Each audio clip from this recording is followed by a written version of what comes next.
Assalamualaikum warahmatullahi wabarakatuh. Alhamdulillah nahmaduhu wa nasta'inuhu wa nastaghfiruh wa na'udzu billahi min shururi anfusina wa sayyiati a'malina. Man yahdihillahu fala mudilla lahu wa man yudlil fala hadiya lahu. Asyhadu an la ilaha illallah wahdahu la syarika lahu wa asyhadu anna Muhammadan abduhu wa rasuluh.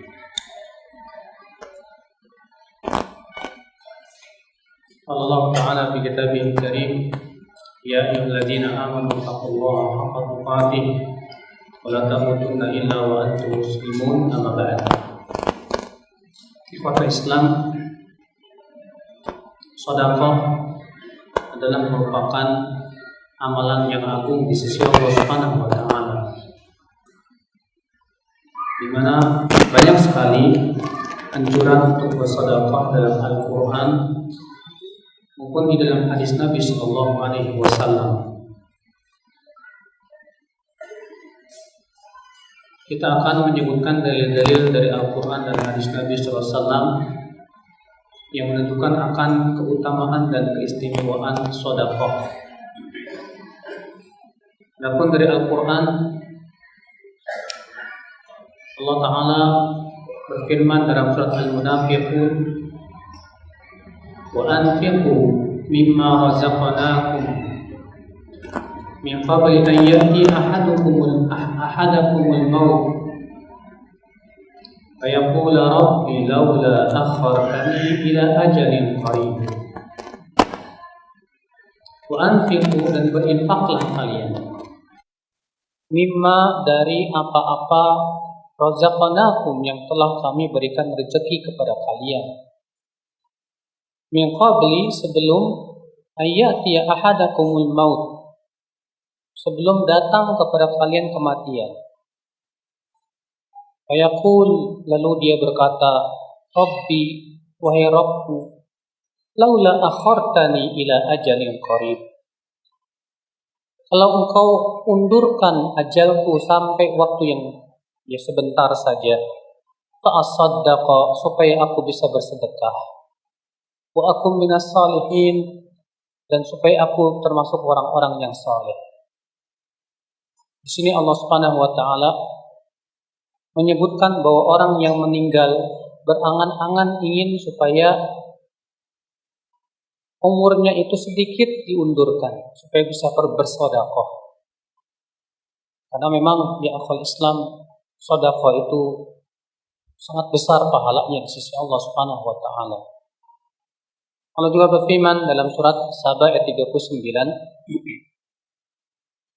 "Wa ma anfaqtum min syai'in fa huwa yukhlifuh wa huwa khairur raziqin."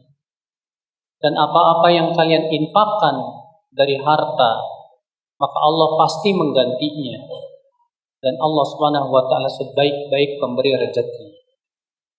Di sini Allah mengatakan bahwa orang yang menginfakkan hartanya pasti diganti oleh Allah, pasti. Makanya tidak ada orang yang berinfak itu miskin gara-gara infak. Ini dia Abu Bakar pernah menginfakkan seluruh hartanya. Dalam hadis yang sahih, Umar bin Khattab berkata, hari ini aku akan mengalahkan Abu Bakar. Maka Umar pun membawa separuh hartanya. Umar sudah berniat ingin mengalahkan siapa? Abu Bakar. Dibawa separuh hartanya, lalu diberikan kepada Rasulullah SAW. Dan Umar yakin hari ini Abu Bakar kalah sama Umar. Tak lama kemudian Abu Bakar datang, lalu ia berkata kepada Rasulullah, ya Rasulullah, ini seluruh harta saya.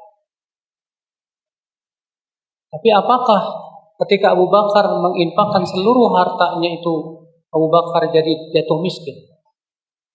Tidak. Iya, justru semakin diberikan oleh Allah keberkahan demi keberkahan. Makanya memang sudah janji Allah Subhanahu wa taala.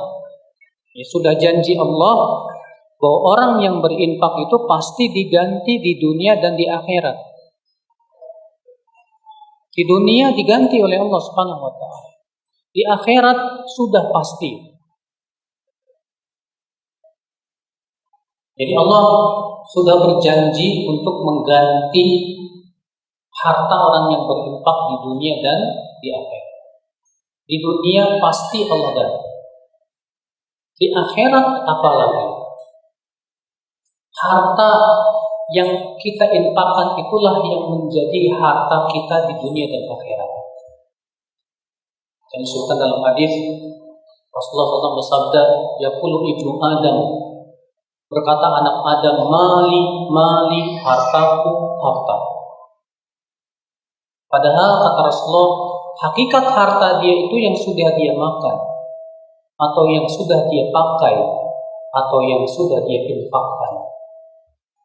Ya, harta kita yang sebenarnya itu adalah yang sudah kita infakkan. Adapun harta yang kita tidak infakkan, yang belum kita pakai, belum tentu jadi milik kita. Makanya di zaman dahulu ada seorang ulama salaf sangat dermawan sekali. Sampai-sampai ada yang menegur, "Engkau ini dermawan sekali," kata ulama salaf ini. "Justru saya ini bakhil." Loh, kenapa? Saya ingin harta ini saya bawa sampai akhirat. Maka kalau kita ingin harta kita itu kita bawa sampai akhirat, caranya cuma satu, Pak, infak. Adapun kalau harta itu kita simpen, nggak pernah diinfakkan, nggak mau sama sekali kita infakkan, itu belum tentu jadi harta kita. Bahkan harta itu bakal diwariskan, atau mungkin digondol maling, atau mungkin dibakar api, atau yang lainnya, Allah a'lam. Bahkan tidak berkah di sisi Allah Subhanahu wa taala. Ikhwatul Islam, saudara-saudaraku sekalian. Ayat selanjutnya Allah berfirman dalam surat Al-Baqarah ayat 274. Memuji orang-orang yang berinfak siang dan malam. Allah berfirman, "Alladzina yunfiquna amwalahum bil-laili wan-nahar sirran wa 'alaniyah, falahum ajruhum 'inda rabbihim, wala khaufun 'alaihim wala hum yahzanun." Yaitu orang-orang yang menginfakkan harta mereka di waktu malam dan siang dengan secara rahasia maupun terang-terangan. Bagi mereka pahalanya di sisi Rabb mereka. Dan kelak pada hari kiamat mereka tidak akan ketakutan, tidak pula mereka kesedihan. Allah menyebutkan bahwa orang yang suka berinfak itu di hari kiamat tidak akan ketakutan. Pada hari itu manusia ketakutan, karena di hari itu mereka akan melihat api neraka. Ternyata orang-orang yang suka berinfak, Allah menyebutkan mereka tidak akan ketakutan pada hari kiamat. Mereka pun tidak bersedih hati. Allah juga berfirman dalam surat Al-Baqarah, "Mathalul ladzina yunfiquna amwalahum fi sabilillah kamathali habbatin anbatat sab'a sanabila fi kulli sumbulatin mi'atu habbah. Wallahu yudha'ifu liman yasha." Perumpamaan orang yang berinfak di jalan Allah itu seperti orang yang menanam satu butir gandum, kemudian menumbuhkan tanaman yang ada 7 batang. Setiap batangnya ada 100 butir. Berarti Allah lipat gandakan berapa kali lipat itu? 700 kali lipat. Luar biasa saudaraku sekalian, ikhwat Islam azan ya Allah. Adapun dari hadis-hadis Nabi SAW, di antaranya hadis yang dikutip Muslim dan yang lainnya. Dari hadis Abu Hurairah bahwa Rasulullah SAW bersabda, Allah Ta'ala berfirman dalam hadis Qudsi, "Ya ibna Adam, unfiq alaik." Hai anak Adam, berinfaklah, niscaya aku akan berinfak untukmu. Artinya kalau kita berinfak, Allah akan berinfak buat kita. Kalau ganti, makanya nggak usah khawatir. Sebanyak apapun yang kita infakkan di jalan Allah Subhanahu wa taala pasti diganti sama Allah. Walaupun tentunya ganti yang terbaik itu di akhirat, bukan di dunia. Ya, ganti yang terbaik di akhirat. Ya. Hadis selanjutnya. Hadis yang dikeluarkan Imam Bukhari dalam sahihnya. Dari hadis Abu Dzar radhiyallahu anhu qala intahitu ila Nabi sallallahu alaihi wasallam wa huwa jalisun fi dhillil Ka'bah. Aku sampai kepada Rasulullah SAW yang sedang duduk di bawah naungan Ka'bah. Falamma ra'ani, ketika Rasulullah melihat aku, kata Abu Dzar, maka Rasulullah bersabda, humul akhsarun wa rabbil Ka'bah. Mereka itu yang paling merugi demi Rabbnya Ka'bah. Qala fajitu hatta jalastu falam atqar ankum. Kata Abu Dzar, lalu aku datang kepada Rasulullah sehingga aku pun ikut duduk dan aku tidak memungkinkan untuk berdiri. Faqultu, ya Rasulullah, fidaka abi wa ummi man hum.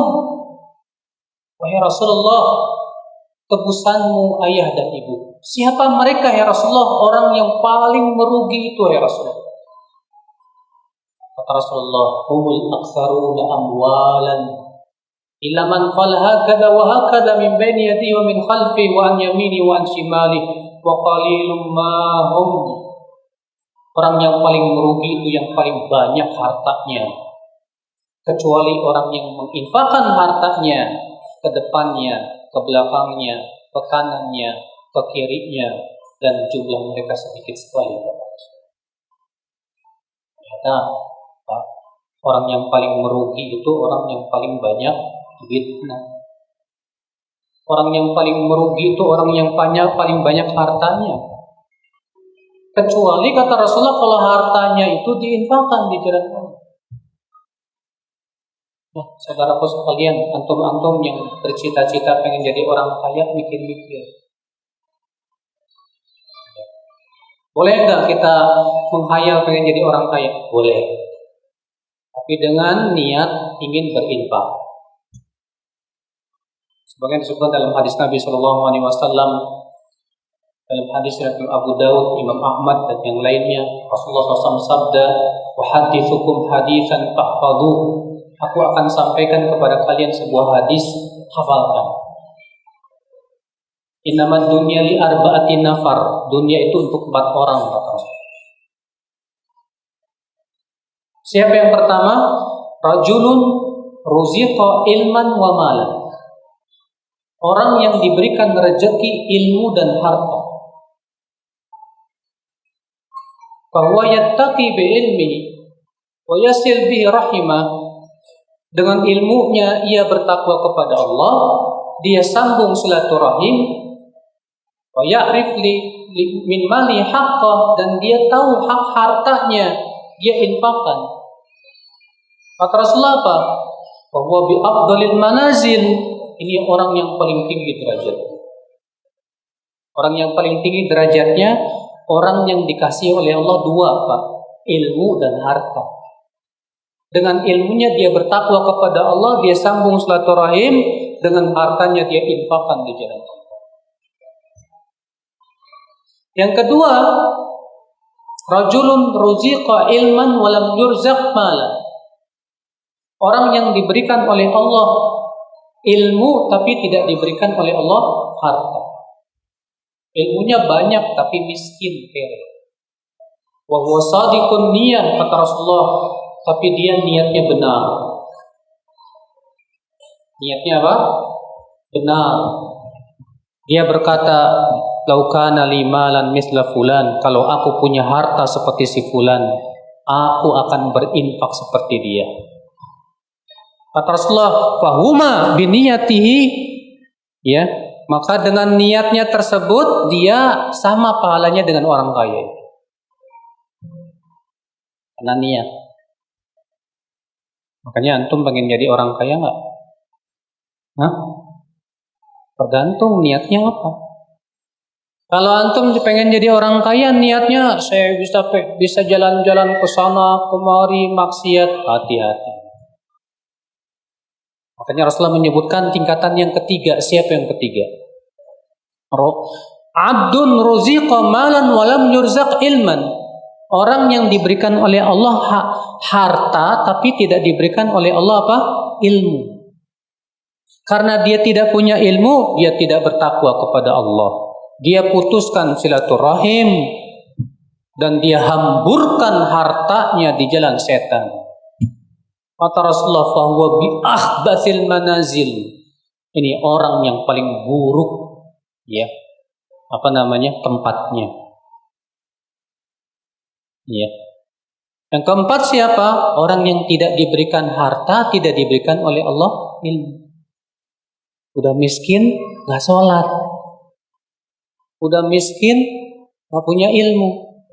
Sudah gitu kata Rasulullah, niatnya buruk. Kalau saya punya harta, saya mau maksiat kayak dia. Maka kata Rasulullah, dengan niatnya tersebut, dengan orang kaya yang buruk tersebut sama. Nah ini akhi, ya. Jadi Rasulullah mengatakan orang yang paling merugi di hari kiamat itu orang kaya. Kecuali kalau orang kaya itu apa? Berinfak. Dia memberikan hartanya ke depannya, ke belakangnya, ke kanannya, ke kirinya. Artinya dia betul-betul dia perhatikan tuh orang-orang susah itu dia betul-betul perhatikan. Iya. Maka kalau antum kaya raya tapi rajin berinfak, ini susah Pak. Susah bisa disainginya. Dahulu di zaman Rasulullah SAW, orang-orang fakir miskin datang ke Rasulullah. Apa kata orang-orang fakir miskin? Ya Rasulullah, dhahaba ahlu duthur bil ujur. Wahai Rasulullah, orang-orang kaya pergi membawa pahala banyak sekali, hai Rasulullah. Yusalluna kama nusalli wa yasumuna kama nasum. Mereka sholat seperti kami sholat, mereka berpuasa sebagaimana kami puasa. Tapi mereka punya kelebihan harta, bisa berinfak. Dalam satu ayat yang lain, mereka bisa haji, mereka bisa umroh, kami nggak bisa. Apa kata Rasulullah? Maukah aku ajarkan amalan yang kalau kalian amalkan, kalian bisa mengejar pahala orang-orang kaya itu? Mau ya Rasulullah, apa itu? Ucapkan setelah sholat subhanallah 33 kali, alhamdulillah 33 kali, Allahu Akbar 33 kali, ditutup la ilaha illallah wahdahu la syarikalah lahul mulku wa lahul hamdu wa huwa ala kulli syai'in qadir. Kalau kalian lakukan itu, kalian akan mengejar orang-orang kaya. Akhirnya sama orang miskin diamalin. Yang sembunyi-sembunyi biar orang kaya nggak tahu. Rupanya Pak, orang kaya tahu. Diamalkan sama orang kaya. Datang lagi ke Rasulullah. Hai Rasulullah, orang kaya tahu amalan kami, ya Rasulullah. Maka Rasulullah hanya bisa tertawa. Lalu Rasulullah bersabda, fadlullah yu'tihi man yasha. Itu karunia Allah yang Allah berikan kepada siapa yang dia kehendaki. Artinya apa? Nyaingin orang kaya yang bertakwa ini susah. Kalau bertakwa. Cuma masalahnya banyak orang kaya nggak bertakwa. Banyak orang semakin banyak duit itu semakin apa? Ya, semakin jauh dari Allah Subhanahu wa taala. Jangan sampai ya, kalau antum jadi orang kaya jangan sampai begitu. Ya. Ikhwata Islam, azani Allah ya. Hadis berikutnya. Hadis Abu Hurairah. Ini diriwayatkan oleh Imam Bukhari dan Muslim. Rasulullah SAW bersabda, ya, ceritanya Rasulullah selesai sholat subuh, tiba-tiba Rasulullah langsung tergesa-gesa melangkahi orang-orang untuk pulang ke rumahnya. Sehingga para sahabat merasa heran, ada apa ini? Kok Rasulullah SAW habis sholat biasanya zikir, ini langsung tergopoh-gopoh. Lalu beliau keluarlah dari rumahnya membawa sepotong emas. Kemudian Rasulullah bersabda, "Ma yasurruni annali uhudan dhahaban ta'ti alayya thalithah wa indi minhu dinar ila dinar arsudu lidain." Aku tidak suka kalau aku punya emas sebesar gunung Uhud, lewat 3 hari masih tersisa, kecuali dinar yang aku sediakan untuk bayar utang. Ternyata Rasulullah SAW, Pak, nggak suka masih punya uang banyak dan ternyata belum diinfakkan di jalan Allah Subhanahu wa taala. Makanya kata Ibnu Qayyim rahimahullah, ya, wa kana al-ata' was-shadaqah ahabbu syai'in ilaihi sallallahu alaihi wasallam. Memberi itu, ya, berinfak itu sesuatu yang paling disukai oleh Rasulullah SAW. Wa kana sururuhu wa farahuhu bima yu'tihi a'dham min sururi akhidh bima ya'khudhu. Kegembiraan Rasulullah ketika berinfak melebihi kegembiraan orang yang dapat duit. Ya. Wa kana ajwadan nas bil khair, dan Rasulullah itu orang yang paling dermawan. Yaminuhu karrihil mursalah, tangan kanannya bagaikan angin yang bersepoi, saking dermawanannya. Wa kana idza arada lahu muhtaj atharahu ala nafsi, dan Rasulullah SAW kalau ada orang yang butuh dan minta kepada beliau lebih mendahulukan dia daripada dirinya sendiri. Kita mah susah, Pak, nyaingin Rasulullah, nggak bisa. Rasulullah pernah punya baju satu-satunya. Ketika Rasulullah keluar rumah, ada seorang sahabat, "Ya Rasulullah, bajumu bagus sekali. Andaikan itu bisa aku miliki." Rasulullah langsung masuk ke rumahnya, dibuka bajunya, dikirim buat dia. Para sahabat ngambek. "Kamu itu gimana? Kamu kan tahu Rasulullah itu bajunya satu-satunya. Kenapa kamu minta?" Dan Rasulullah tidak pernah menolak permintaan. Masya Allah. Baju satu-satunya, ada yang minta, dikasih juga. Saking dermawannya Rasulullah SAW. Sampai akhirnya seorang sahabat pun kemudian menghadiahkan baju yang lain untuk Rasulullah SAW. Subhanallah, akhi, Bang, luar biasa. Ya. Sifat dermawannya Rasulullah itu luar biasa. Ya. Kalau kita mana bisa kayak gitu, Pak. Kalau Rasulullah, para sahabat, walaupun mereka sedang susah, tetap saja berinfak. Banyak di antara kita berinfaknya itu pas senang doang. Banyak di antara kita berinfaknya itu pas punya duit lebih doang.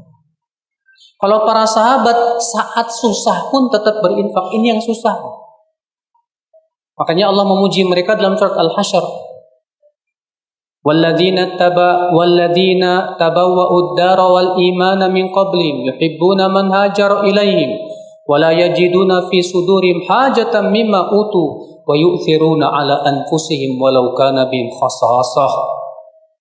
Dan orang-orang yang tinggal di kota Madinah mencintai orang-orang yang hijrah ke Madinah, muhajirin. Dan mereka lebih mendahulukan muhajirin daripada diri mereka sendiri, walaupun mereka kekurangan. Walaupun mereka kekurangan. Itu jiwa orang Ansor, Pak. Dermawannya luar biasa, Pak. Kita nggak bisa kayak mereka.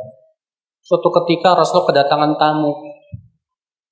Rasulullah bertanya kepada istri-istrinya, "Ada nggak makanan malam ini untuk menjamu tamu kita?" Kata istri-istrinya, "Semuanya nggak ada ya Rasulullah." Masya Allah. Rasulullah SAW hidupnya begitu, Pak. Akhirnya Rasulullah berkata kepada sebagian sahabatnya, "Ada nggak yang mau menjamu tamuku malam ini?" Abu Talha ngacung, "Aku ya Rasulullah." Dibawa sama Abu Talha sampai di rumah, Abu Talha nanya ke istrinya, "Ada nggak makanan?" Kata istrinya, "Tinggal satu, ini roti, ini juga buat anak kita. Udah kamu masak batu aja." hibur anak kita itu kasih aja buat tamu kita. Dikasih Pak, sementara Abu Talha istrinya sama anaknya malam itu kelaparan. Ya. Masya Allah. Maka Allah pun turunkan ayat memuji sahabat tersebut. Luar biasa. Ini derajat yang disebut oleh para ulama, derajat itsar. Lebih tinggi dari dermawan. Artinya sangat dermawan. Sulit sekali Pak. Kecuali orang-orang yang sudah kuat keimanan kepada Allah Subhanahu wa taala. Ya, ikhwata Islam, azani Allah wa iyyakum. Baik. Di antara keistimewaan sedekah akhi, bahwa orang-orang yang bersedekah, bahwa sedekah itu bisa menggugurkan dosa-dosa. Sedekah bisa apa? Menggugurkan dosa-dosa. Sebagaimana dalam riwayat Tirmidzi dari hadis Mu'adz bin Jabal, bahwa Rasulullah sallallahu alaihi wasallam bersabda, "Was-sadaqah tudfi'ul khati'ah kama yudfi'ul ma'un nar." Dan sedekah itu bisa memadamkan dosa seperti air memadamkan apa? Sedekah itu bisa memadamkan dosa. Makanya kenapa Rasulullah SAW memerintahkan para wanita untuk banyak-banyak sedekah. Dalam hadis riwayat Bukhari dan Muslim, Rasulullah pernah berceramah setelah sholat Id. Rasulullah bersabda kepada para wanita, "Uritun nar," diperlihatkan kepadaku api neraka. Fa idza aktsaru ahlihan nisa, ternyata kebanyakan penduduknya dari kalangan wanita. Tasaddaqna, wahai para wanita, sedekah kalian. Masya Allah. Kenapa wanita disuruh banyak sedekah? Di sini Rasulullah memberikan alasannya, bahwa ternyata wanita paling banyak masuk neraka. Kenapa masuk neraka? Yakfurna, mereka kafir. Kafir kepada siapa? Al-ashir, suami. Kafir sama suami. Ternyata Pak, ibu-ibu, kafarat dosa ibu sama suami itu bisa ditebus dengan cara sedekah. Sedekah. Makanya akhi, ya, banyak-banyak sedekah biar lebih banyak lagi dosa yang dihapus oleh sedekah kita. Ya. Di antara keistimewaan sedekah, bahwasanya orang-orang yang bersedekah dengan sembunyi-sembunyi dan rahasia akan diberikan naungan pada hari kiamat, di mana di hari itu tidak ada naungan kecuali naungan Allah saja. Rasulullah bersabda, "Sab'atun yadhilluhumullahu yawma la dhilla illa dhilluh." Ada 7 orang, kata Rasulullah, yang akan Allah berikan naungan pada hari kiamat, di mana tidak ada di hari itu naungan kecuali naungan Allah. Di padang mahsyar, Pak, matahari itu didekatkan 1 mil. Antum aja kalau berada di sebuah tempat yang sangat panas, kita berusaha untuk mencari apa? Naungan untuk berteduh. Apalagi di hari kiamat. Dan ternyata kata Rasulullah ada 7 orang yang akan Allah berikan naungan. Di antaranya yang terakhir apa? Wa rajulun tasaddaqa bi shadaqatin fa akhfaha hatta la ta'lamu shimalu ma tunfiqu yaminuhu. Orang yang berinfak lalu ia sembunyikan infaknya. Sampai-sampai tangan kanan kirinya tidak tahu apa yang diinfakkan oleh tangan kanan. Kata Islam azani Allah. Maka dari itulah saudara-saudaraku sekalian, okay, lihatlah bagaimana luar biasa pahala apa? Pembahasan selanjutnya, apa infak yang paling utama? Ketahuilah saudara, kalau kita mau berinfak jangan ngasal. Yang penting saya berinfak, salah lagi. Al-Imam Ibnu Qayyim mengatakan, orang yang beramal dengan ilmu, pahalanya jauh lebih besar dibandingkan dengan orang yang beramal dengan tanpa apa? Dengan tanpa ilmu. Sama seperti tukang bas sama kontraktor. Tukang bas itu kerja dari jam 7 sampai jam 5, paling sehari dikasih berapa? Ya.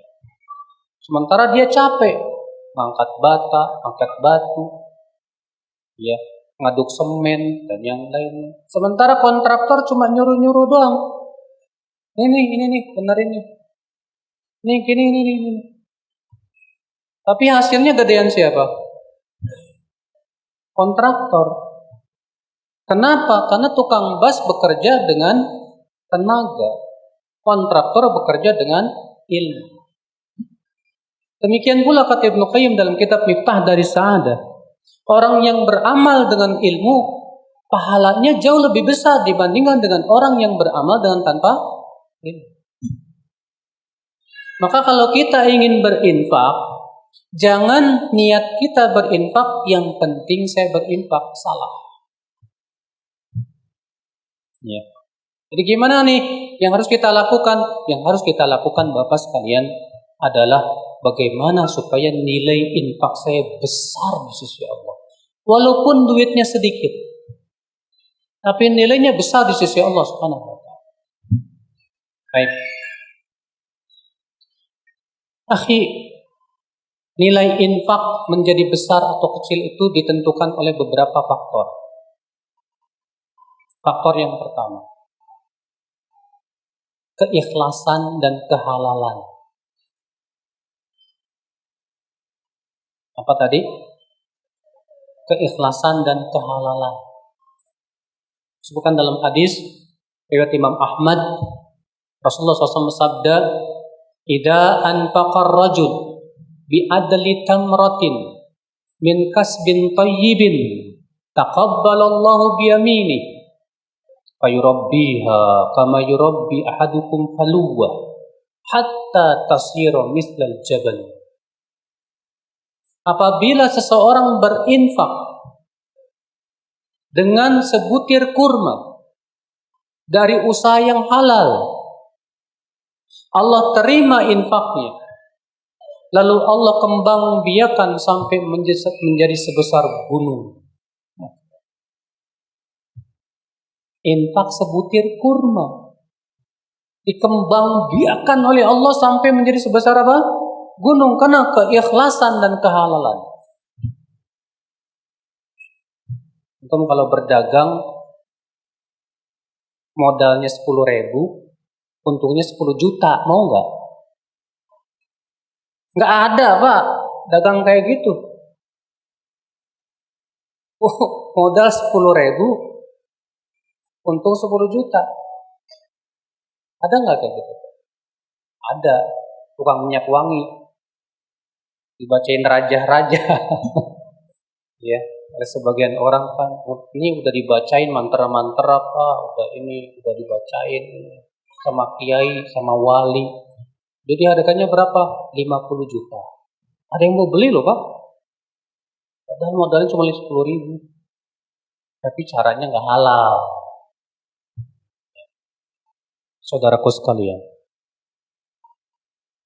coba bayangkan, satu butir kurma dikembang biakan oleh Allah menjadi sebesar gunung, bayangkan.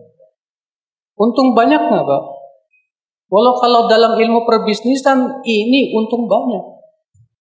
Ternyata dalam infak itu sangat bisa loh Pak. Coba kalau antum berinfak dengan sebutir kurma, siapa yang mau terima? Ada nggak orang yang minta-minta antum kasih sebutir kurma, nerima? Kurang ajar loh. Sebutir kurma. Saudara-saudaraku, ini faktor pertama. Faktor yang kedua,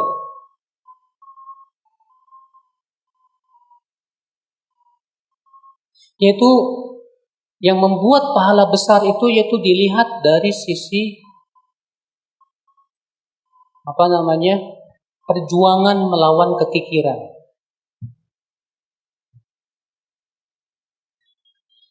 Perjuangan melawan apa? Kekikiran. Sebagaimana Imam At-Tabrani dalam Mu'jamnya meriwayatkan, dan hadis ini dihasankan oleh Syekh Albani rahimahullah. Rasulullah SAW bersabda, dirham sabaqa mi'at alf dirham. Ada orang yang berinfak 1 dirham bisa mengalahkan orang yang berinfak 100.000 dirham. Para sahabat heran, kaifa dzalika ya Rasulullah? Bagaimana bisa ya Rasulullah? Kalau ada orang yang berinfak 1 dirham tapi bisa mengalahkan pahala orang yang berinfak 100.000 dirham. Apa kata Rasulullah? Bisa. Ya. Rajulun indahu malun katsir. Ada orang punya harta banyak melimpah ruah.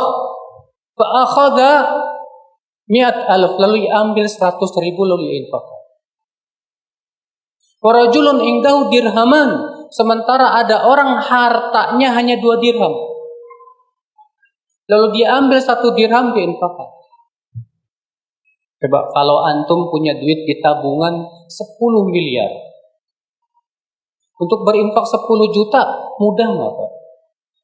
Merem. Karena duit antum masih 9 miliar, sekian. Masih banyak, kecil. Tapi antum duitnya cuma 100.000 di kantong. Gajian masih lama. Ini mau infak 50.000, mikir nggak Pak? Mikir 20 kali lipat. Di sini. Yang Allah lihat itu perjuangannya Pak. Ketika kita berjuang melawan kekikiran dan kita berhasil mengalahkannya, itu yang Allah lihat. Jadi yang Allah lihat bukan sebatas kuantitas, tapi yang Allah lihat apa? Kualitas. Kata Islam azani Allah. Ibnu Mas'ud dia pernah bercerita, atau Abu Musa al-Ash'ari sudah pernah mendengar kisah 2 potong roti. Apa itu? Dahulu ada seorang laki-laki sudah beribadah kepada Allah 60 tahun lamanya. 60 tahun beribadah. Tiba-tiba datanglah pelacur menggodanya. Akhirnya dia berzina dengan wanita itu 6 hari lamanya. Setelah 6 hari berzina, si ahli ibadah ini sadar. Lalu karena dia malu, maka dia tinggalkan tempat ibadahnya, pergi. Di perjalanan dia kelaparan, lalu singgahlah di sebuah masjid. Dalam keadaan kelaparan itu, tiba-tiba ada orang yang membawakan roti untuknya. Ketika dia hendak memakan roti, dia melihat di pojok masjid 2 orang yang kelaparan. Lalu dia berkata, pasti 2 orang itu kelaparan seperti aku lapar. Akhirnya dipotongnya roti itu, diberikan kedua orang tersebut sementara dia tidak makan. Maka Allah berfirman kepada malaikatnya, hai malaikat, timbang amalan dia 60 tahun dengan zina dia 6 hari. Ternyata lebih berat zina 6 hari. Sekarang timbang zina dia 6 hari dengan 2 potong roti. Ternyata jauh lebih berat 2 potong roti. Maka Allah ampuni dia. Luar biasa. Azan. Kita sholat isya dulu apa gimana? Baik. Alhamdulillah wassalatu wassalamu ala Rasulillah Nabi Muhammadin wa alihi wa sahbihi wa man walah. Asyhadu an la ilaha illallah wahdahu la syarika lah wa asyhadu anna Muhammadan abduhu wa rasuluh, amma ba'd. Kita lanjutkan akhi tadi Kita membahas tentang sedekah yang paling utama ya, bahwa itu dipengaruhi oleh faktor yang kedua tadi apa?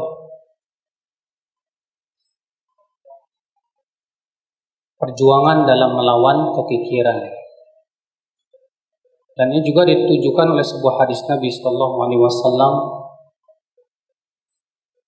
bahwa Nabi Sallallahu Alaihi Wasallam ditanya, ayyus sadaqah a'zam, sedekah apa yang paling besar ya Rasulullah? Maka Rasulullah SAW bersabda, anta saddaq wa anta sahihun syahihun takhshal faqr wa ta'mulul ghina. Itu kamu bersedekah dalam keadaan kamu sehat, lagi pelit, dan kamu sedang takut kefakiran dan mengharapkan kekayaan. Saat kita sedang pelit dan takut kefakiran, disitulah pelit-pelitnya sedang puncak-puncaknya. Nah, ketika kita lawan, maka disitulah nilai pahalanya jauh lebih besar di sisi Allah Subhanahu wa Ta'ala.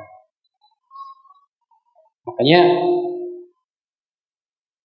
kalau antum sedang tidak pelit, lagi enak berinfak, tidak sama dengan orang yang ketika dia sedang pelit, dia lawan rasa pelitnya tersebut. Ya. Kemudian faktor yang ketiga yang mempengaruhi yaitu faktor manfaat. Semakin besar manfaatnya, maka semakin besar pahalanya. Semakin banyak manfaatnya, semakin besar pahalanya di sisi Allah Subhanahu wa Ta'ala. Makanya sedekah jariyah itu sedekah yang sangat dianjurkan oleh Rasulullah SAW. Kenapa? Karena manfaatnya besar, terus menerus. Apa sedekah jariyah itu contohnya? Membangun masjid. Membangun masjid, pahalanya terus mengalir dan manfaatnya banyak. Contoh lagi, ya, untuk membuat pesantren. Manfaatnya besar, di situ diajarkan ilmu, dicetak para penuntut ilmu, para asatidzah, para ulama. Manfaatnya besar untuk umat. Contoh lagi, menggalikan sumur, kemudian airnya kita sedekahkan. Untuk banyak orang mengambil, misalnya di suatu kampung misalnya sedang kekeringan, kita galikan sumur. Itu berapa banyak orang mengambil air dari sumur tersebut, terus pahalanya mengalir. Subhanallah, Islam azani Allah. Faktor yang keberapa? Faktor yang keempat, yaitu faktor waktu. Berinfak di waktu yang sangat utama, besar pahala. Maka berinfak di bulan Ramadan tidak bisa disamakan dengan berinfak di bulan-bulan yang lain. Makanya Nabi SAW di bulan Ramadan, Pak, intensitas sedekahnya meningkat. Kata Ibnu Abbas, karena Rasulullah SAW ajwadan nas, wa kana ajwadu ma yakunu fi Ramadan hina yalqahu Jibril. Adalah Rasulullah SAW orang yang paling dermawan. Dan beliau lebih dermawan lagi di bulan Ramadan saat bertemu dengan Jibril. Lihat di bulan Ramadan semakin kuat. Itu menunjukkan bahwa berinfak di bulan Ramadan itu besar pahala Allah Subhanahu wa Ta'ala. Ya, ini faktor waktu. Jadi kita coba cari waktu yang paling. Yang ke berapa? Yang kelima, yaitu faktor hukum. Faktor hukum. Maksudnya hukum gimana? Infak yang wajib lebih besar pahalanya daripada infak yang sunnah. Makanya antum berinfak buat anak istri lebih besar daripada berinfak buat orang lain. Kenapa? Karena infak buat anak istri wajib tidak, Pak? Rasulullah bersabda, dinar anfaqtahu fisabilillah, dinar anfaqtahu lil fuqara wal masakin, dinar anfaqtahu li ahlika a'zamuha ajran dinar anfaqtahu li ahli. Teruslah dinar yang kamu infakkan di jalan Allah, dinar yang kamu infakkan untuk orang-orang miskin, orang-orang fakir, dan dinar yang kamu infakkan untuk istrimu yang paling besar pahalanya di sisi Allah, dinar yang kamu infakkan buat istrimu. Kenapa? Karena itu hukumnya wajib. Demikian pula kekerabatan. Semakin dekat kerabat, semakin besar pahalanya di sisi Allah. Ada seorang laki-laki datang ke Rasulullah dalam hadis dari Imam Ahmad dan yang lainnya. Rasulullah, aku punya kelebihan harta. Siapa yang paling berhak aku infaki? Rasulullah, dirimu. Aku punya lebih dari itu ya Rasulullah. Keluargamu, istri dan anakmu. Kau punya lebih dari itu ya Rasulullah. Kerabatmu. Aku punya lebih dari itu ya Rasulullah. Yang lebih dekat lagi. Ya. Makanya berinfak kepada saudara kita, kakak kita, adik kita yang miskin, itu pahalanya dua. Yang pertama pahala sedekah, dan yang kedua pahala apa? Silatur. Ini. Ya. Kemudian kita masuk pembahasan selanjutnya, perkara-perkara yang harus diwaspadai saat berinfak. Apa saja yang perlu diwaspadai saat berinfak dan setelah berinfak? Yang pertama, mengharapkan pujian manusia. Disebut dermawan, disebut ya hebat berinfak. Dalam hadis riwayat Muslim dari hadis Abu Hurairah, Rasulullah SAW bersabda, "Salasatun awwalu man yuqda bihim yaumal qiyamah." Ada 3 orang yang pertama kali dilemparkan dalam api neraka. Ada 3 orang yang pertama kali dilemparkan dalam neraka. Siapa? Yang pertama, orang yang alim dan qari. Yang kedua, orang yang dermawan. Yang ketiga, orang yang mati syahid. Dipanggillah si alim dan qari itu. Lalu Allah berfirman, apa amalmu? Maka dia berkata, ya Allah, aku dahulu di dunia menuntut ilmu. Dan aku membaca Quran karena engkau. Allah berfirman, kadzabta, kamu dusta.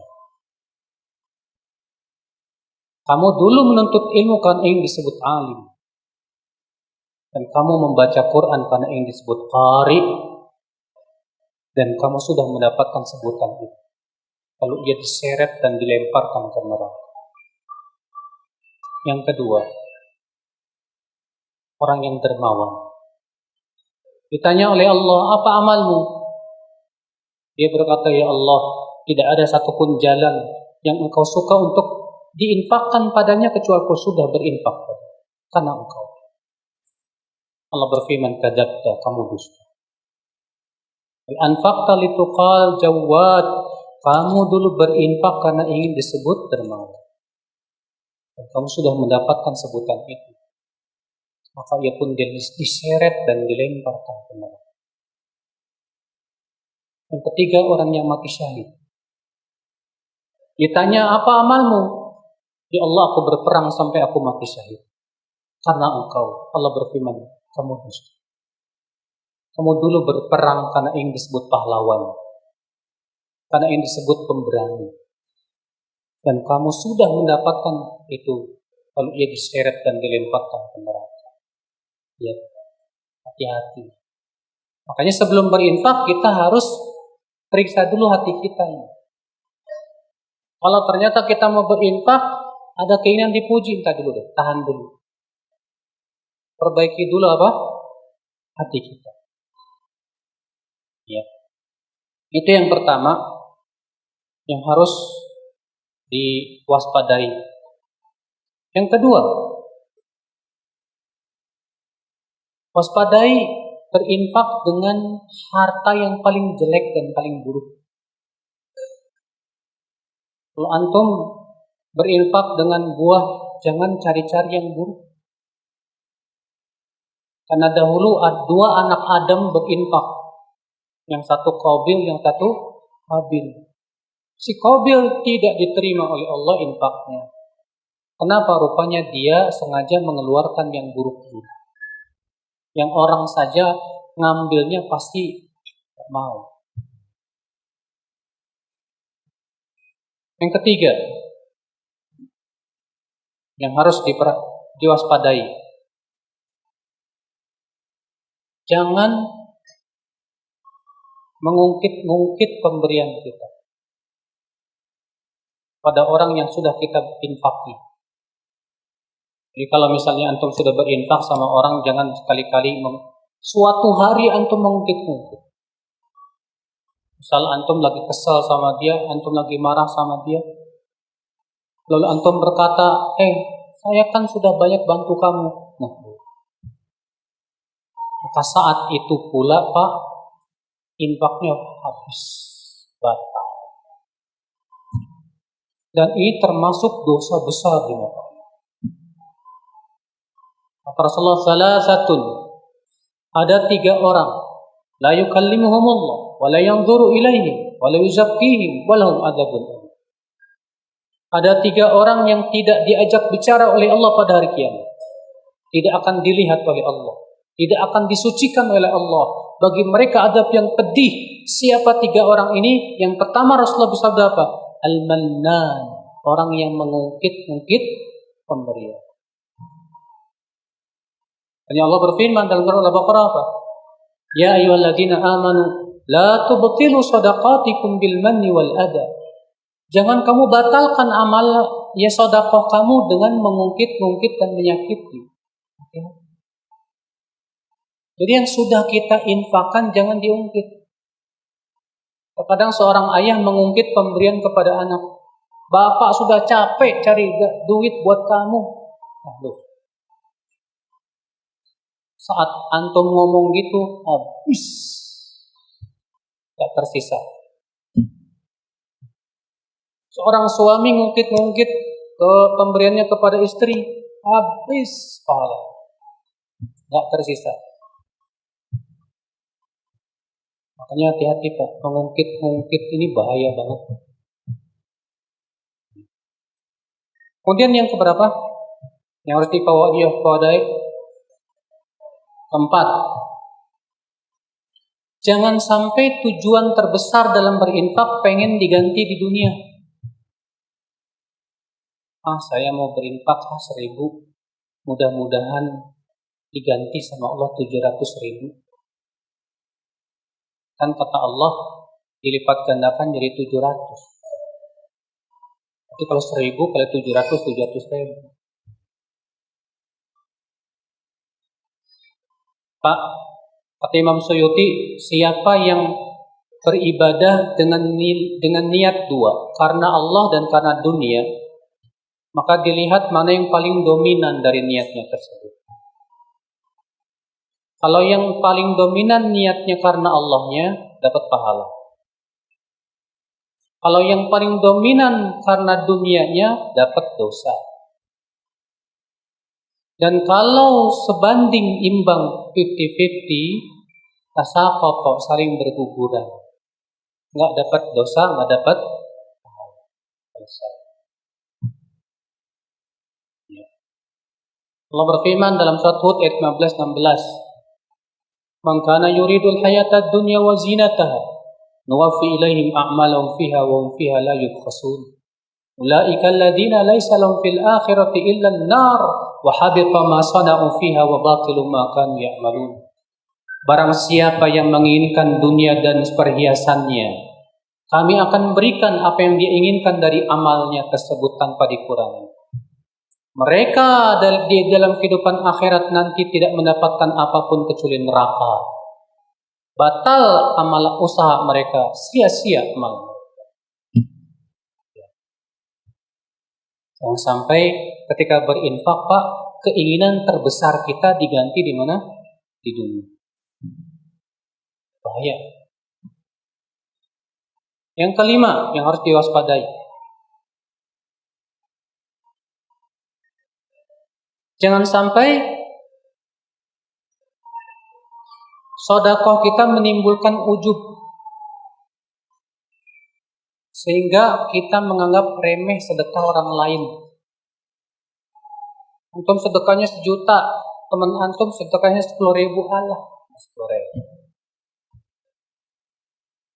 Belum tentu, bisa jadi yang 10.000 lebih besar pahalanya loh, daripada antum yang 1 juta tapi disertai dengan apa? Ujub, meremehkan orang lain. Meremehkan orang yang berinfak sedekah itu termasuk sifat orang munafik. Baca sama antum dalam surat At-Taubah. Alladzina yalmizuna al-mutawwi'ina minal mu'minina fis shadaqah. Mereka orang-orang munafik itu orang-orang yang meremehkan, meledek orang-orang beriman dalam sedekah.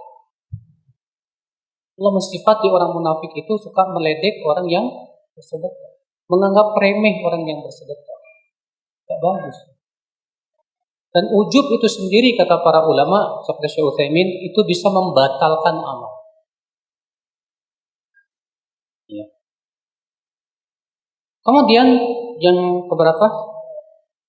Yang keenam yang perlu diwaspadai, jangan sampai meminta kembali sedekah yang sudah kita beri.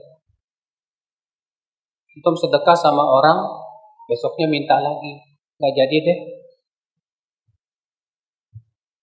Kata Rasulullah, al-a'id fi hibati, orang yang meminta kembali pemberiannya, kal-kalb, seperti anjing yang memakan kembali muntahannya.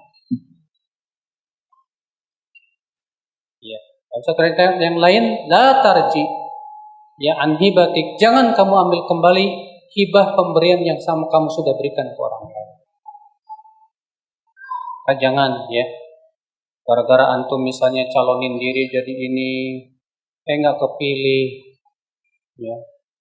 Aku nyalonin sih ngebantu masjid, bantu ini, nggak kepilih, dimintain lagi Pak. Nah ini banyak yang seperti ini. Nah itu demikian. Baik, kita buka tanya jawab. Ya. Saya seorang pelajar. Saya dapat uang dari orang tua saya dan belum berpenghasilan. Apakah jika saya bersedekah, pahala akan saya dapatkan? Iya. Ketika orang tua kamu ngasih, maka uang itu jadi milik kamu. Ketika kamu sedekah, jelas kamu dapat pahala. Ya. Apakah menafkahi kedua orang tua bagian dari sedekah? Ini seutama-utamanya. Ini termasuk bakti pada orang tua. Ya. Ini pahalanya besar, insya Allah Subhanahu wa Ta'ala. Setelah anak dan istri tercukupi kebutuhannya, apakah memberi kepada orang tua dan mertua disebut juga berinfak? Oh jelas. Ya. Mana dahuluin mertua atau orang tua? Ya orang tua tuh. Orang tua dulu, baru mertua. Jangan antum gara-gara istri orang tua dicuekin, mertuanya diperhatiin. Karena sebagian istri itu ngambek kalau suaminya ngasih ke orang tuanya, sementara orang tua istrinya nggak dikasih. Ini nggak berhak istri seperti itu. Nah, kalau memang ternyata orang tua suami sangat butuh, orang suami wajib memperhatikan orang tua. Kalau memang orang tuanya dia tidak butuh, mertuanya butuh, ya udah kasih mertua. Lihat mana yang paling butuh. Iya.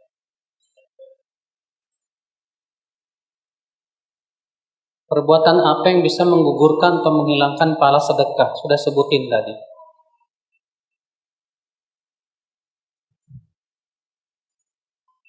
Bagaimana cara berinfak seorang istri yang tidak bekerja, yang hanya mengharap uang dari suami dengan kehidupan ekonomi yang sederhana? Ya, kalau suami ngasih duit dan ada kelebihan baru berinfak.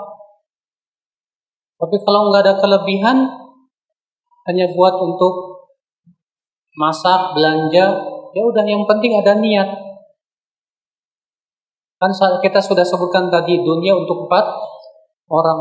Ada orang dikasih ilmu tapi tidak dikasih apa. Tapi niatnya udah benar. Ya.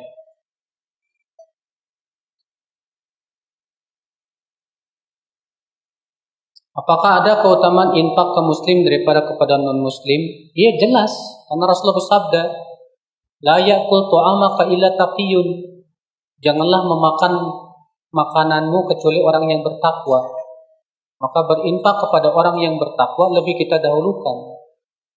Kenapa? Kalau orang bertakwa dia akan gunakan untuk ketakwaan. Adapun pelaku maksiat biasanya digunakan untuk maksiatnya. Tapi kalau ada orang non-muslim sangat butuh bantuan, tetap kita bantu. Iya. Tetap kita bantu. Nah, itu juga pahala di sisi Allah Subhanahu wa taala.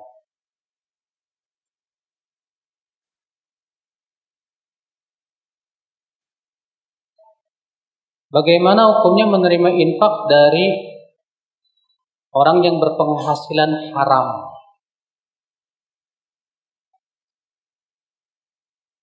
Terjadi ikhtilaf para ulama. Kalau ada orang penghasilannya haram kemudian ngasih kita duit atau makanan, boleh diterima atau tidak? Sebagian ulama mengatakan boleh. Ini pendapat Salman Al-Farisi dan Ibnu Mas'ud. Ibnu Mas'ud pernah ditanya, wahai Ibnu Mas'ud, ada orang yang penghasilannya haram memberi saya makanan, boleh saya terima? Kata Ibnu Mas'ud, makan saja, buat dia dosa. Alasan mereka mengatakan apa? Bahwa pada asalnya uang itu, harta itu hukumnya halal.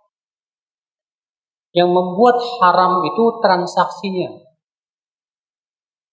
Nah, ketika transaksi antara dia dengan kita halal, jadi halal lagi. Dia penghasilannya haram dari hasil bekerja dari yang, lalu dia ngasih ke kita. Nah, antara kita dengan dia hibahnya halal tidak? Halal. Dosanya buat dia. Sebagian ulama mengatakan yang lebih baik ditolak. Seperti yang dilakukan oleh Abu Bakar As-Siddiq. Karena Abu Bakar dikasih makan sama siapa namanya, Mistah kalau saya. Kemudian Abu Bakar setelah selesai makan, Mistah bertanya, kamu tahu tidak makan itu dari mana? Dari mana?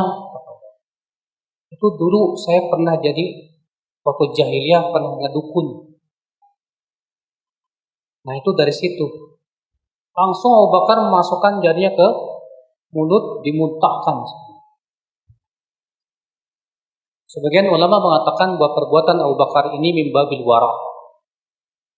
Dari bab apa? Wara', kehati-hatian. Ya, Allahu a'lam.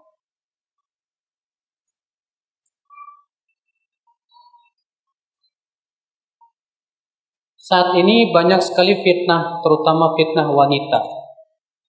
Sehingga fitnah itu menimpa kami, terutama anak-anak muda. Baik awam ataupun yang sudah ngaji. Kami mengetahui bahwa Allah Maha Pengampun. Sehingga kami bertobat atas maksiat yang kami lakukan. Mohon pencerahannya Ustadz, agar kami tidak bergampangan dalam bertaubat yang akhirnya membuat kami maksiat, lalu taubat, lalu maksiat, lalu taubat.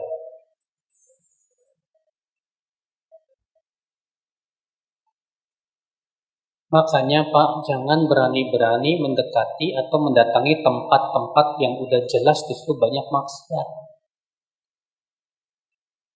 Kalau antum sengaja mendatangi tempat-tempat yang udah jelas banyak maksiat, ya pasti antum gak bakal lepas dari apa? Maksiat. Makanya diminimalisir.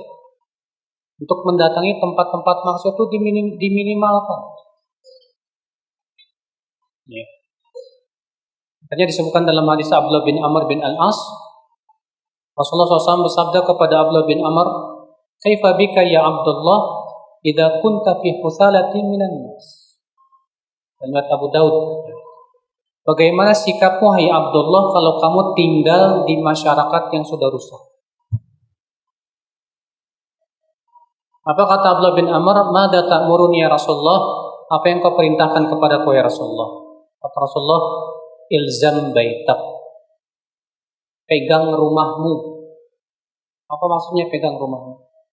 Sering-sering tinggal di, kecuali kalau memang ada kebutuhan ya silakan. Setelah itu nggak usah main-main lagi ke tempat banyak maksiat. Kalau antum tahu di situ banyak maksiat, nggak usah sengaja datang. Cari tempat-tempat yang di situ ya minim lah maksiat.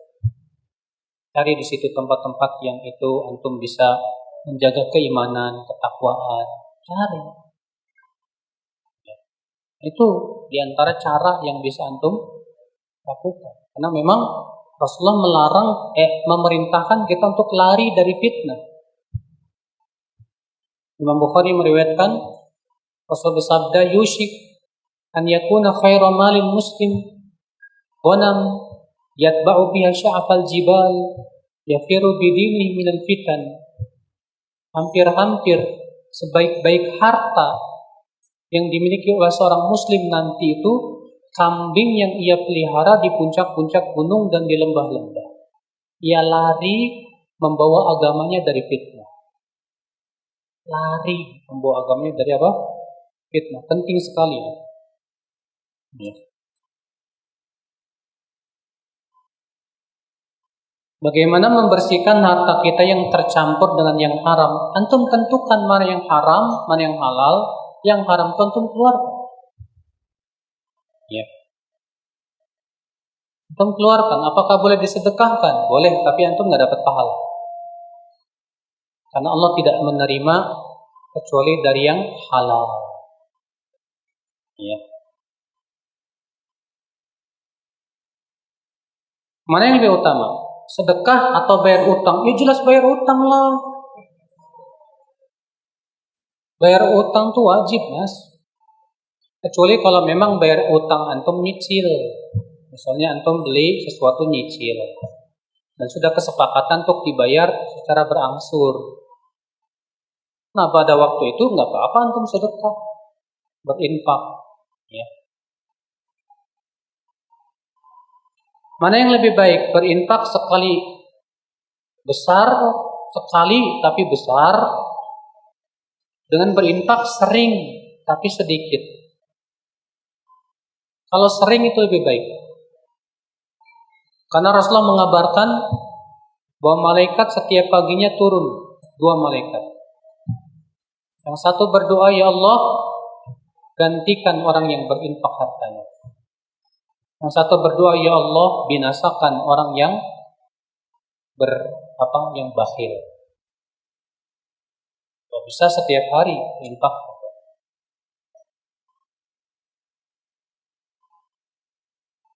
Kalau kita dimintai sumbangan untuk acara yang tidak sesuai syariat, jangan. Karena Allah berfirman, "Wala ta'awanu," jangan kamu tolong-menolong dalam dosa.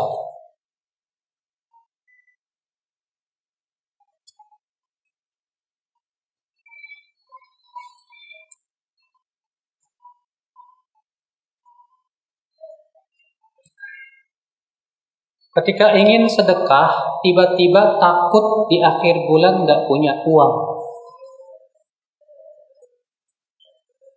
Allah berfirman, "Asyaitanu ya'idukumul faqra wa ya'murukum bil fahsya." Setan menjanjikan kamu dengan kefakiran.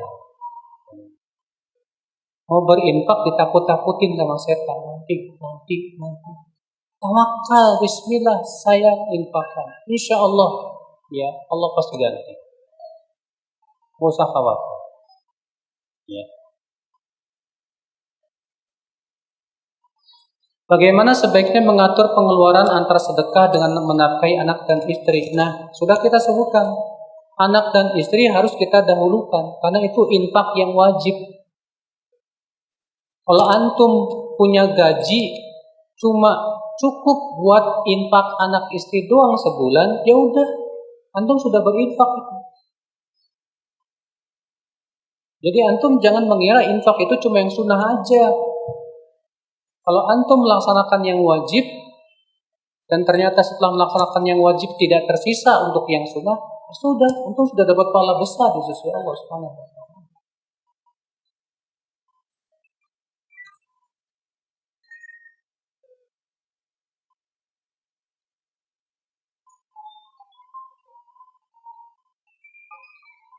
Bersedekah dengan hati yang berat tapi tetap dilawan. Sudah disebutkan dari pembahasannya. Itu bagus. Ya, pahalanya besar.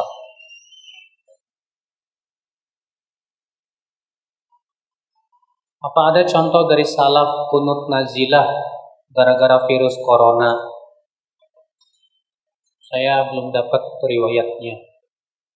Ya Rasulullah, tidak pula sahabat, tidak pula tabi'in. Karena di zaman sahabat dulu pernah, di zaman Umar ya, wabah penyakit taun di Syam. Dan yang wafat lebih dari 25.000 orang. Dan saya belum dapatkan satupun sahabat yang kunut nazilah saat. Ya. Ini butuh contoh dari salaf. Karena masalahnya wabah pernah terjadi di zaman salafus saleh. Ya.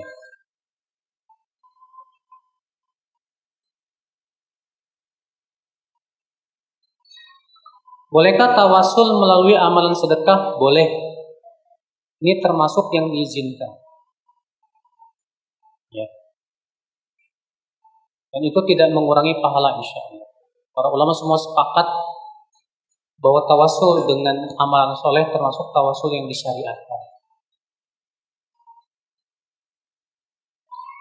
Bisakah bersedekah kepada makhluk hidup lain seperti binatang?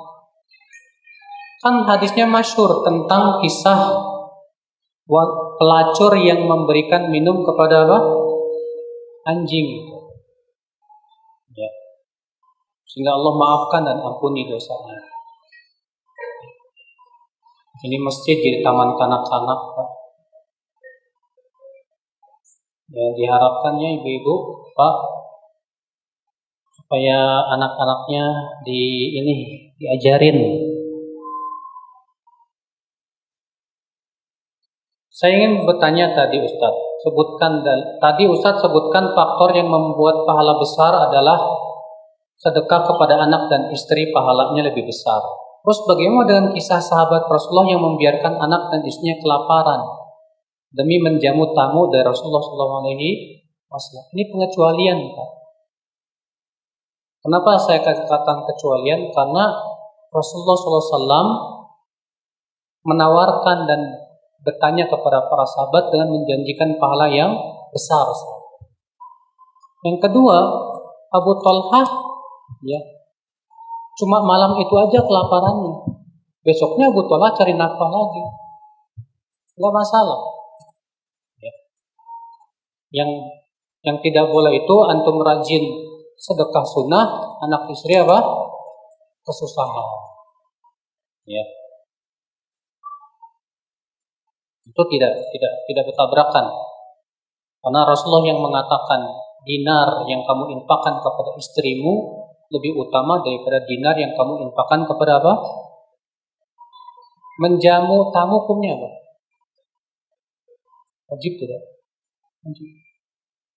Sekarang bertemu dua kewajiban, menjamu tamu sama memberi makan anak istri.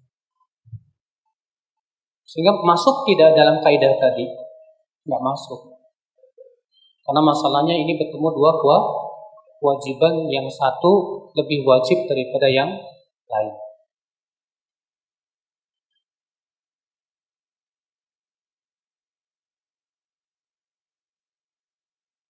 Bagaimana hukumnya mengupload hasil dokumentasi program sedekah yang di mana terdapat foto akhwat, tetapi mata disensor?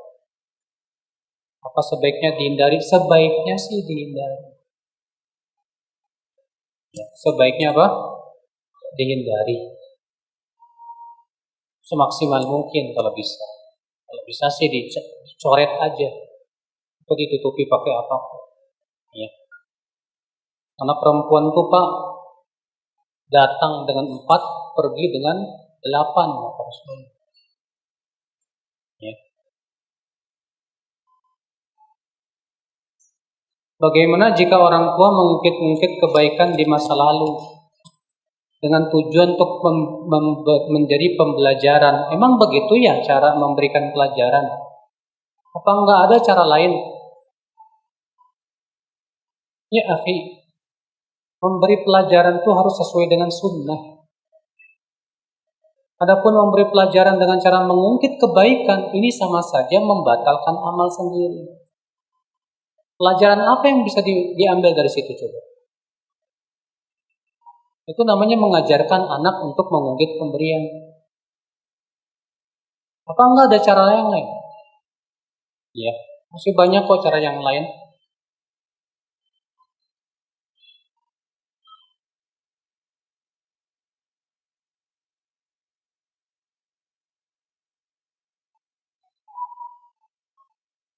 Jika kita mendapatkan rezeki dari Allah, bolehkah kita mengatakan kalau rezeki itu merupakan hasil atau timbal balik dari sedekah yang kita infakkan?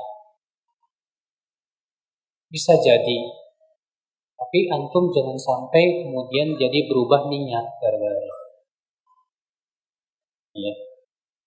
Jadi tambah semangat infaknya gara-gara diganti di dunia. Ini mempengaruhi niat antum jadinya.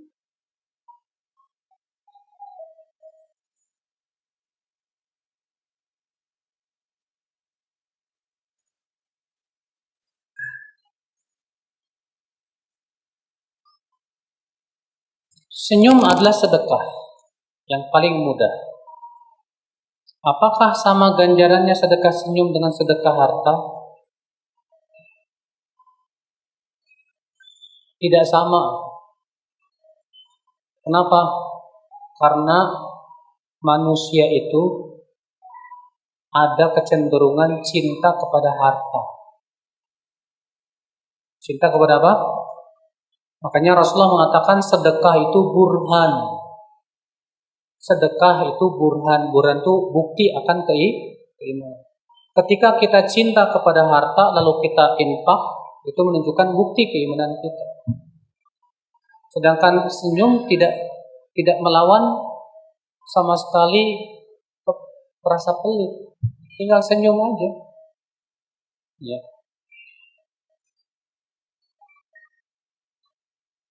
Apa ganjarannya sedekah dengan senyum? Tergantung senyum sama siapa. Kalau senyum-senyum sama akhwat, dosa. Tapi kalau senyum sama ikhwan, ini dianjurkan. Ya. Rasulullah SAW yahrumu 'alan nar kullu hayyin layyin sahlin qarib. Haram atas api neraka setiap orang yang tawadu, lembut, mudah dalam bergaul, dan dekat dengan manusia. Sekarang kalau antum nggak pernah senyum, cemberut, orang gimana akan dekat dengan manusia? Pasti orang akan jauh. Tapi kalau antum selalu senyum, ketemu, Masya Allah, menyenangkan. Ya.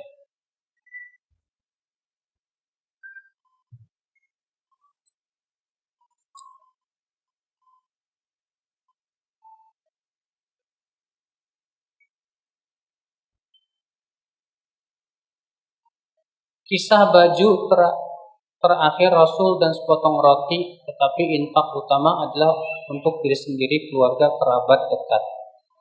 Bagaimana menyikapinya, Ustaz? Sudah saya sebutkan tidak bertabrakan. Ya. Kenapa? Karena mereka yang Rasulullah SAW seperti Rasulullah SAW, ya, mendahulukan orang lain daripada dirinya sendiri, itu menunjukkan akan kedermawanan yang luar biasa. Walaupun memang untuk diri sendiri, tapi Rasulullah mampu kok. Untuk diri sendiri Rasulullah mampu. Tapi ketika beliau lebih mendahulukan orang lain daripada dirinya, itu termasuk kedermawanan yang paling tinggi di sisi Allah Subhanahu wa taala. Ya. Bagaimana hukum harta yang didapat dari jual beli hewan kadal? Kadal haram. Karena kadal itu termasuk binatang buas dan binatang darat. Beda dengan buaya ikhtilaf para ulama. Jumhur mengatakan haram. Imam Malik mengatakan halal. Kalau dog itu bukan binatang buas. Dog itu dia sejenis pemakan tumbuh-tumbuhan dan serangga-serangga. Dia tidak punya taring seperti halnya binatang buas.